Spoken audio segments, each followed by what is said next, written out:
আমাদের মুসলিমদের এডুকেশনের মধ্যে এরকম ছিল না। আমাদের মুসলিম এডুকেশন ছিল খুবই ইন্ডিভিজুয়াল, যার যেটা পড়ার যোগ্যতা যে যেটা রাখেন। যেমন রসুল্লাহ সাল্লাহ সাল্লাম, রসুল্লাহ সাল্লাম কাউকে হাদিস মুখস্থ করতে উৎসাহিত করছে, আবার কাউকে তিনি ল্যাঙ্গুয়েজ খুব ভালো জানেন, তাকে রসুল্লাহ হিন্দি ভাষা শিখে দেন। আবার কারো ফিক খুব ভালো, তাকে রসুল্লাহ সাল্লাম ফিক শিখাইছেন। আব্দুল্লাহ ইবনে আব্বাস রাদিয়াল্লাহু আনহু ছোট্ট বাচ্চা ছিল, আব্দুল্লাহ ইবনে আব্বাস রাদিয়াল্লাহু আনহু তিনি তাফসীর এর ব্যাপারে শেখানোর ব্যাপারে উৎসাহিত করছেন।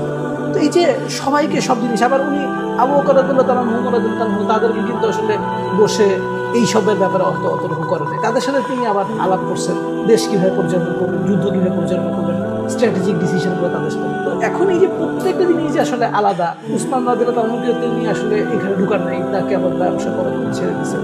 প্রত্যেকটা মানুষের যে আসলে ক্যাপাসিটি আলাদা, এইটা যে তিনি এক্সপ্লোর করছেন এবং তাকে সেই দায়িত্বটা দিচ্ছেন। সাহাবীরা যে আমরা বলি সোনার মানুষ, তারা কিন্তু সোনার মানুষ এমনি হন না, সোনার শিক্ষকও ছিল।